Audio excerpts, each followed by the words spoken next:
Oi, pessoal, tudo bem? Então, vou convidar vocês para desenharem aqui comigo hoje.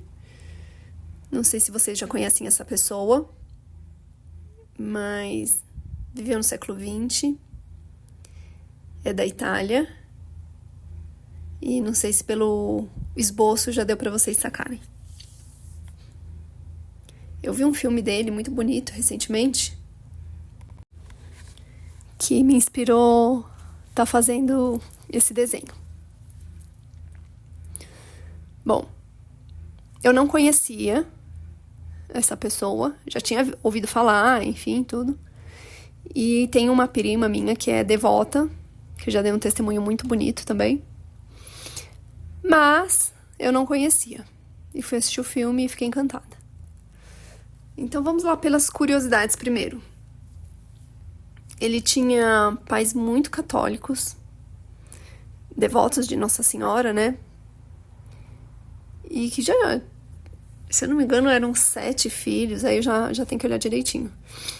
Mas eles tinham perdido 2 filhos antes dessa nossa pessoa em questão, né?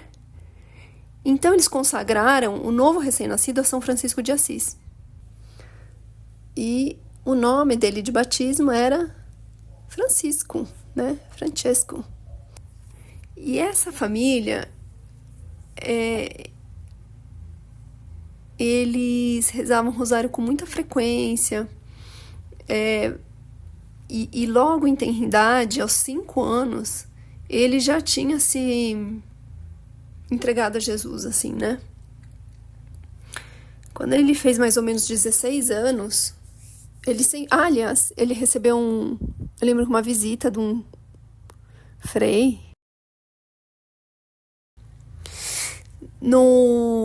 na casa deles, e ele ficou assim, super interessado, super impressionado. E disse que a família fez muitos sacrifícios para conseguir mandar ele para esse sonho, esse desejo que ele tinha, né? Que é o sacerdócio, né? Que foi se fortalecendo cada vez mais na juventude.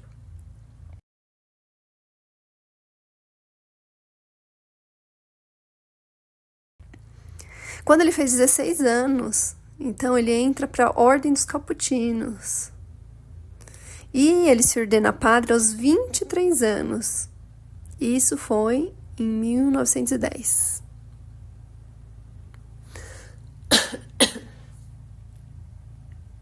Inclusive, ele chegou a se alistar na guerra, mas ele foi dispensado porque ele foi considerado de estado frágil. Ele dormia muito pouco, ele recebia visitas frequentes, uma visita extremamente indesejada. Diz que ele travava lutas com o demônio, inclusive lutas físicas, né? E não foi uma vez, diz que foram várias vezes. Mais pra frente, em acho que 1915,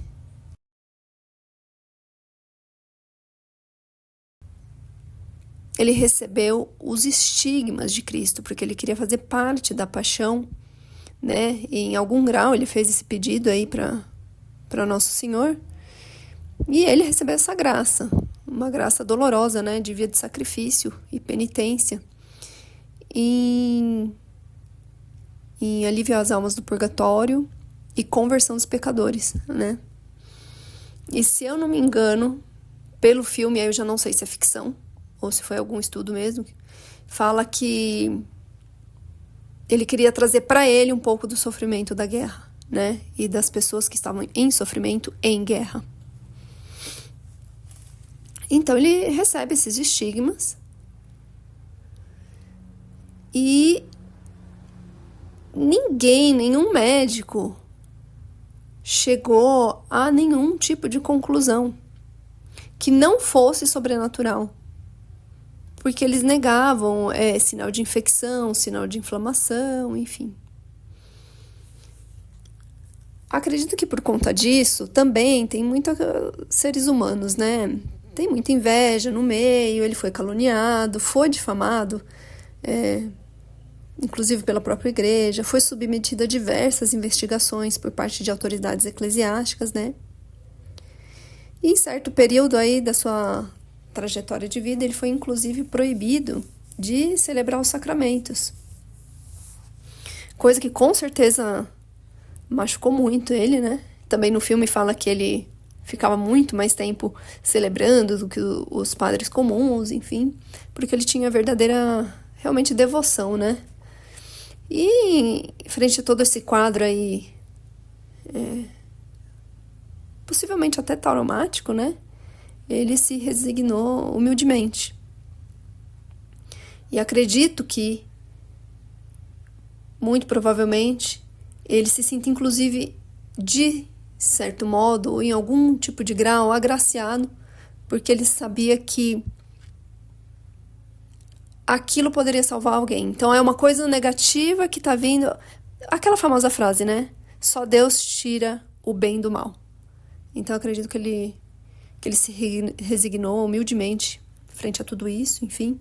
E passou por essa também, depois voltou a celebrar. E uma das questões marcantes, assim, da vida dele é que ele passava horas e horas em confessionário, atendendo os fiéis. Eu cheguei a ver uma vez, disse que eram mais de 14 horas que ele passava para atender os fiéis. Inclusive, ele tinha uma sensibilidade, vamos chamar assim, para saber quais pecados aquela pessoa ia trazer para ele. E mesmo antes de falar, ele já sabia. Impressionante, né? Bom, vou falar quem foi. Se vocês acham que já notaram aí, né? Mas é o São Padre Pio, que inclusive foi canonizado, né? Se eu não me engano, em 2002. Bom, enfim. Por nada mais, nada menos que nosso querido João Paulo II, né? E um dom impressionante que ele teve, e que foi relatado por diversas pessoas, é um dom chamado de bilocação, que consiste em estar em 2 lugares ao mesmo tempo. Então, por exemplo, ele estava no convento, mas ele também foi visto em algum outro lugar.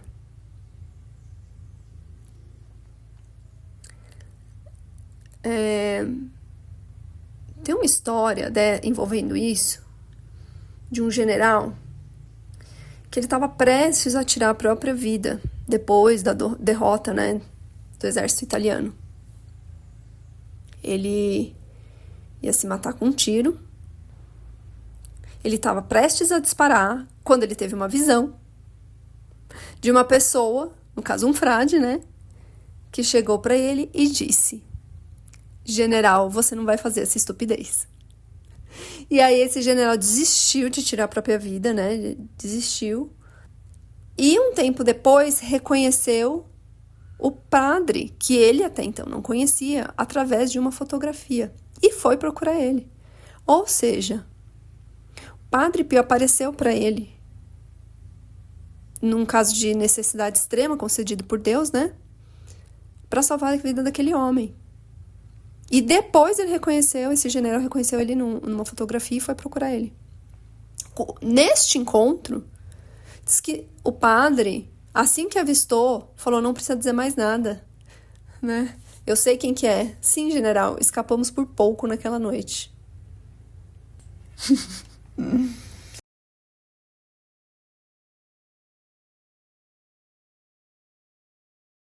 Ele fundou um hospital também, chamado Alívio do Sofrimento, Casa de Alívio do Sofrimento, na década de 50.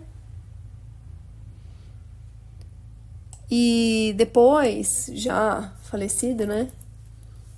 E foi uma das coisas que levaram ele à canonização, foi a cura de um menino de 8 anos, um quadro de meningite.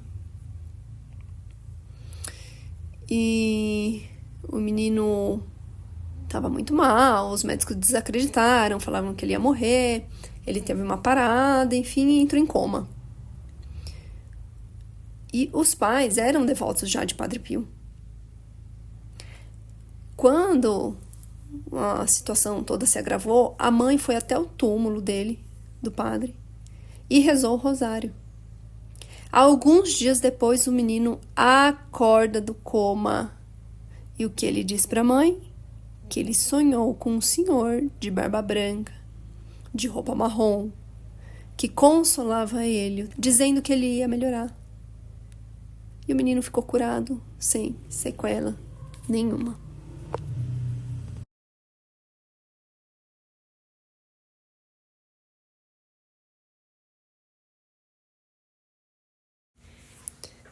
Falando mais um pouco sobre os estigmas, né? Ele ficou 50 anos com essas marcas.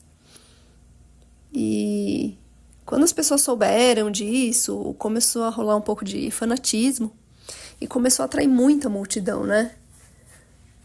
Muita. E o pessoal ficava meio que perseguindo tudo. E aí foi por esse motivo que ele deixou, né, de ter uma vida pública e ficou 10 anos recluso. Foi muito tempo, né? Enfim, e depois ele teve a permissão aí de voltar a atender as confissões. E sobre a autenticidade das chagas, né? Depois vocês podem conferir lá no site do Vaticano, diz que tem vários relatórios que foram feitos para explicar cientificamente o que aconteceu, né? Mas os médicos falaram que era inexplicável, né? E teve um que quis ir mais a fundo e deixou ele por 8 dias, né, sob supervisão, com as mãos totalmente enfaixadas, os pés enfaixados, porque queria evitar que ele colocasse alguma coisa, né?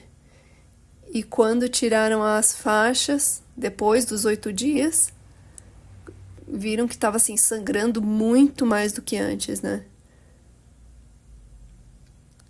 E diz que, assim, sumiu também no fim da vida dele porque ele já tinha cumprido a missão dele, né? E uma grande curiosidade que os médicos também alegaram foi que toda ferida deixa sua cicatriz, né? Pense, ele ficou com as chagas por 50 anos. E quando ele foi se aproximando da morte, sumiu completamente, sem deixar cicatriz nenhuma. Ele morreu, então, ele tinha asma ou bronquite, não lembro. E ele morreu dentro da sua cela em 1968, depois de acho que ter celebrado a última missa dele. E, se eu não me engano, é aberto hoje ao público. E para finalizar, uma frase dele, que é uma das suas mais famosas: reze, espere e não se preocupe. Fica aí de conselho para todo mundo. Acelerem o vídeo aí, que ainda tem um pouquinho de chão aqui. E é isso, né, gente? Confiança plena de que não estamos sozinhos, de que Jesus segue conosco e que nós devemos também seguir com ele. Foi um prazer. Até mais.